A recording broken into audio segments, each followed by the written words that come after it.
V.I.P. A very important person.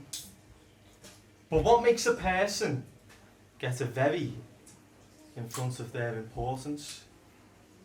A VIP might be someone on the front cover of a magazine, gets 1,000 flashes from the cameras as they step out of the limousine, walks down the red carpet into a venue heavily guarded to sit with a bunch of other VIPs.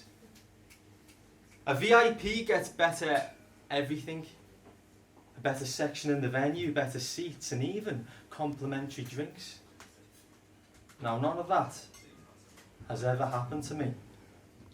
Which means, unfortunately, I'm not a VIP. Is a VIP and a very important person two different things? I don't know, you tell me. Because they may have a better view. However, we are all sitting in the same venue. And from where I am, I can see enough to know that this is the biggest insult. And at default, we are all an important person, an IP, that's agreed. But to give someone a V is very ambiguous, don't you think? I would say my nan is a VIP. Because she's a very important person to me. But you've probably never seen or heard of her, so you won't know what it means.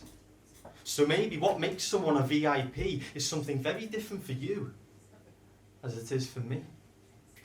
And we all make her cups of tea. Make sure she sits comfortably, has her feet up on the puffy, that she never misses Strictly or Corrie. Now that isn't any special VIP treatment. That's just called care and generosity. In my nan and granddad's we have a saying, if you move your feet, you lose your seat. Where if someone gets up, you are given permission to take their spot. Imagine if I did this in a concert and the VIP came back from the toilet to find me in their seat. They'd be furious. But I wouldn't dare try. Because I know my place. I know my seat.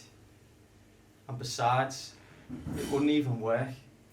Because they'd just click their fingers in the air and call security on me.